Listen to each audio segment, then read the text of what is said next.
Hello guys, welcome back. Today I am back with Chimera finally, and I am playing against N3sh. So yeah, it was a replay that I really wanted to showcase because I was testing Chimera post Suda. He went first, he starts with Ice, which is his best starter.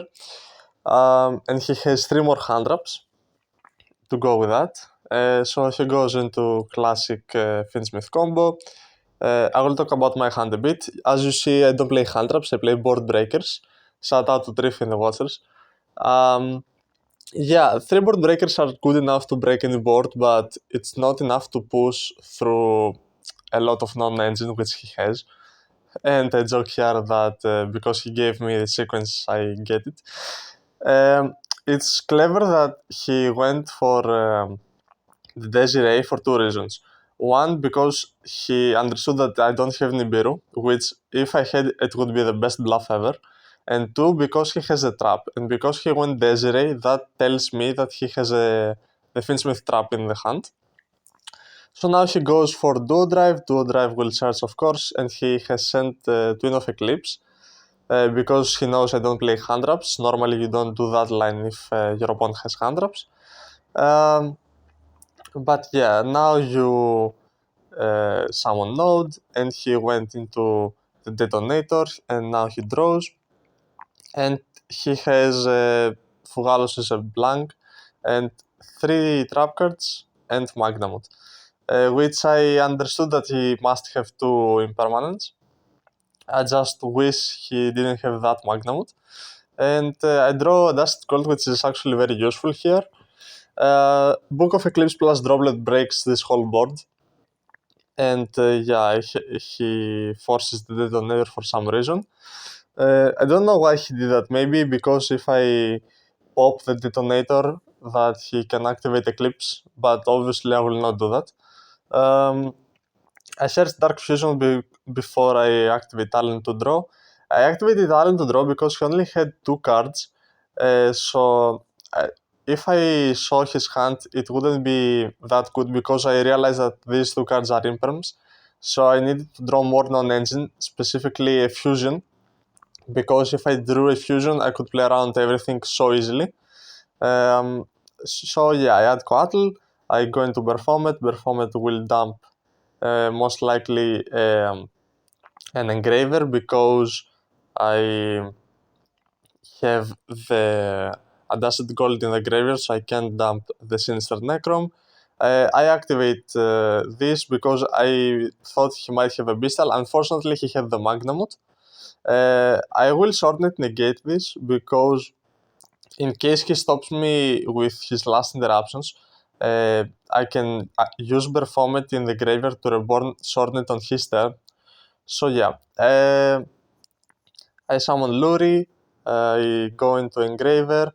Here I might have made a misplay. I should have gone for Lacrima into Engraver and then try to make Chaos Angel with something, but it's not that good. Plus I was trying to draw some good engine with Necroquip, which unfortunately it was a Book of Eclipse, which could have come in handy in the next turn.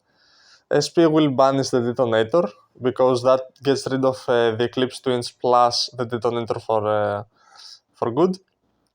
And now I do have the Performant into Shortnet. Unfortunately, I was not playing Typhoon because Typhoon would be really good here because I could spin his Desiree. I'm trying to activate the SP, but he has the second Imperm. And yeah, I thought of using Eclipse, but in my eyes he would activate Desiree to negate the Shortnet because it cannot be destroyed by battle, and then I would Eclipse because that would save me the turn and it would get the most value out of Eclipse. So he summons Fugalos, goes into Dweller, so he forces my Performant, and yeah, he will try to activate this. Now I had the choice to go and summon Coatl to make the same play I was thinking before, but unless his last card was specifically a Beastal, I wouldn't die. And unfortunately, it was a Beastal. And unfortunately, it's exact game. Like, if if I didn't attack with SP and I attacked with Berfomet instead, I wouldn't take any damage, so I would win next turn because I had a lot of follow-up. So that was my bad, honestly. Here I summon Gazelle and honestly chain Fusion to the Veiler. The reason I go Chimera is because against decks with a lot of hand traps, you want to go Chimera because if they use every hand trap, you rip out their engine and you have enough interruptions to win against 2 engine. So yeah, here I forget to search with the Gazelle and now I forget to search with Apprentice again. I forgot 2 searches. I realized that I didn't search with Gazelle eventually, but uh, I forgot the Apprentice. Here I play around Bell by summoning Necrocube first and then trying to summon Engraver, because now Necrocube does draw me a card because he used Bell. I rip out the Ice, which is honestly the worst rip out of the two because Ice has to activate in order to summon something, and Desiree can be okay with that. Here he draws Bonfire, which is his best top deck, and yeah, I have to drop it just to put Performant in the graveyard, because I know he must have another engine, but Chimera deals with that, and the top deck Eyes, let's say, can deal with the Chimera because I have a Swordnet. So we go into game 3. Honestly, well played for now. And yeah, he starts with adding Lacrima, discarding Luri, which is a play that says that 2 out of the 4 cards are Fiendsmith cards, honestly. And he's trying to draw a Ryzeal. I figured out that he's trying to draw a Ryzeal with this play. Thankfully, he didn't. If he did draw an Ice or a Bonfire, it would be so difficult to break with just 1 droplet. But yeah, he knows I'm playing a breaker build, so he goes into Desiree, Agnes to special summon the Desiree, and of course to equip. And I know that he has the Fiendsmith trap, so the other set is either an Imperm or a Strike. Thankfully not a Debarrier. So discarding Luri with Apprentice is honestly very plus, because it's a free discard plus special summon. So now I'm trying to bait all of his hand traps. Droplet negated both Desiree and Necrocube because I don't want him to draw more hand traps. So now I'm playing against only 2 unknowns. I am guessing this is an Imperm. So the last card should be either Nibiru or Ash Blossom. So I'm trying to bait Ash. I have a lot of ways to play around Nibiru, I don't care. He loses to Nibiru more than I do. So I draw Book of Eclipse, which is pretty good. I can force Ash or the trap card right now with Eclipse, but I'm trying to save it in case it's another Veiler. So I go into SP, I go for the 50-50. I wanted to hit the Fiendsmith trap. Unfortunately, it was just Imperm, but it was still good. There's no point in me using SP here to banish, because I'm saving his Necrocube. Plus, because I have tracked, I can go for Luri again and go into sequence. I'm trying to use as little as possible of Chimera engine, and I'm trying to break his whole field with just Fiendsmith. So later in the combo I can use my Chimera engine, because I have not normal summoned yet. It was a difficult choice, but I chose to go to Performant because that is a way that you have Chimera in rotation. So yeah, I summon Crosship, and because I put back the Necrocube, I can summon her again, and Crosship will summon the Swordnet, which I discarded earlier, and that baits the Ash Blossom. Now I had 2 possible plays.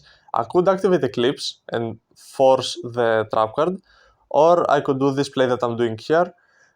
Honestly, activating Eclipse first was better, in my opinion, but I didn't thought of that, so now I had to activate Eclipse, force out the trap card, then chain the fusion, trigger everything. But the positive thing out of that is that now Chimera is in the graveyard, so now I have a free special summon from the graveyard, which I really didn't need, and it was kind of a misplay, but it works out in the end.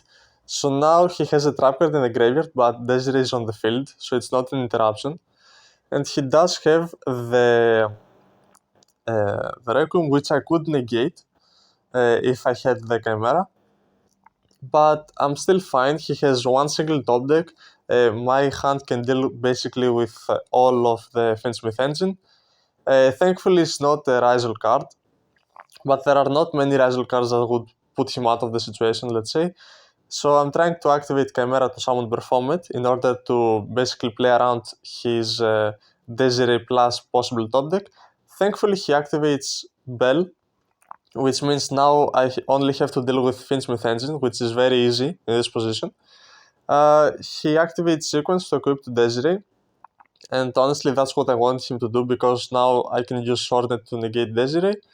And I activate Lacrima because I need 2 bodies plus Chimera in order to go for the Guardian Chimera, because if I didn't have Chimera on board, I wouldn't have the Swordnet negate, obviously.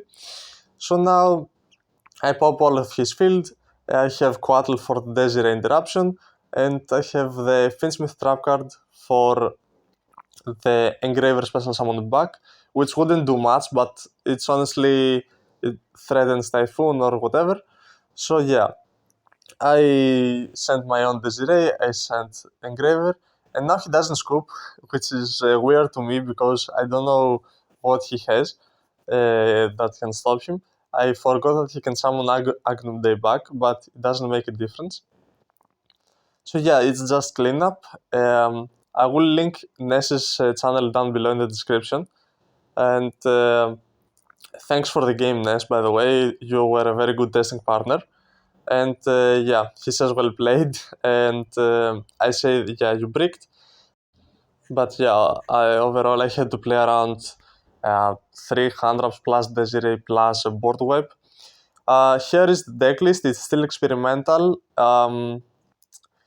I know that some of you might ask me about the Diabels. I'm still testing. It's not honestly that bad because it's good against Mitsurugi.